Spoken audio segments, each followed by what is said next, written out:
fans, welcome to the world of Deena Safari. I'm glad you're here. I'm going to talk about books again. Book time! Book club! It's The Strange and Beautiful Sorrows of Ava Lavender, okay? And it's by Leslie Walton.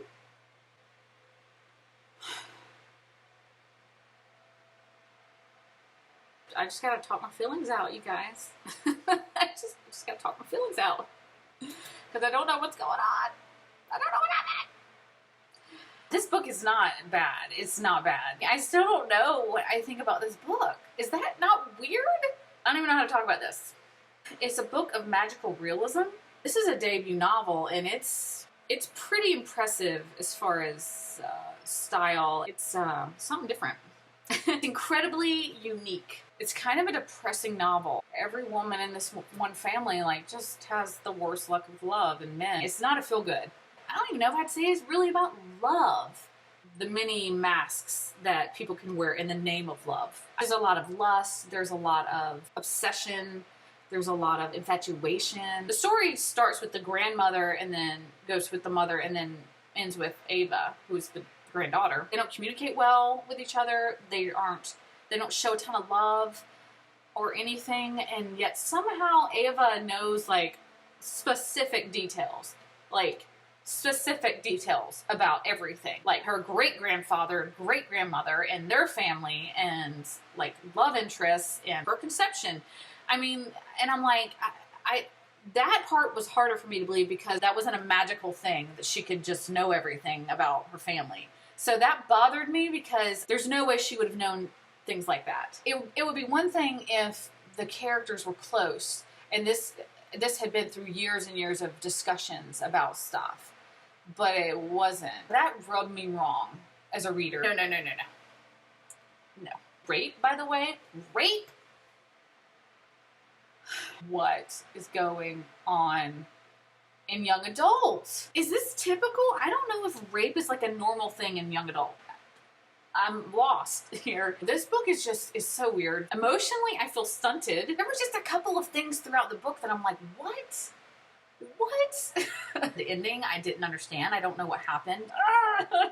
Her great uncle, the ghost, and he haunts her grandmother. He talks to her at one point, after her rape. She's like, oh, well, how did you get this gig, basically? How did you end up doing this? He says, love makes us such fools. And I'm like, what? What does that have to do with you choosing to do this? Ghost that tries to, help people or something. And I'm like, This writer is exceptional. Her prose is poetry, which is phenomenal. There is a rape scene, but it's not graphic, so it didn't stress me out really as much. There was foreshadowing for it. I actually started skipping because I was like, okay, I don't want to accidentally read a rape scene again. We've been burned before.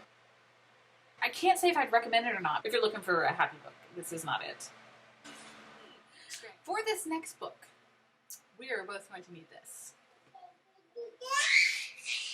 Evelina's here. She just...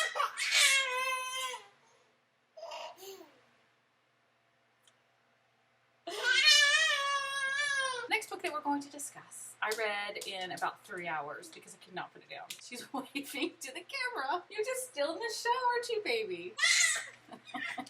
A Monster Calls by Patrick Ness. It is insanely brilliant, actually.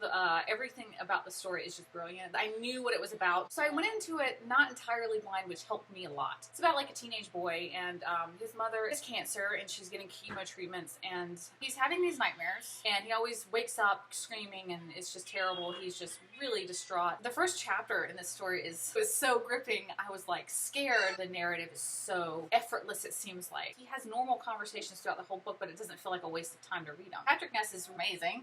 The monster is in the form of a yew tree. I'm not really sure how you say it. He comes to his house every night and he's like, hey, I'm going to tell you 3 stories and then you have to tell me a 4th. The kid's like, I don't know any stories and I don't want to hear you tell stories. So at the end, he finally does reveal his truth. And that was so emotional. This book is so brilliant because it really touches on something that is not talked about in grief and loss. It just hit me in the heart. It's probably the best book that I've read this year. It's simple and profound and true. The truth is true. That literally everyone should read this book. It's very rare that I would highly recommend a book that made me absolutely 5 stars. Solid. If you are looking for a novel that is simplistic but absolutely profound, A Monster Calls by Patrick Ness. At least one full box of Kleenex when you take this on. Say thank you for watching. Thank you for watching. I'll catch you next time. Bye, guys.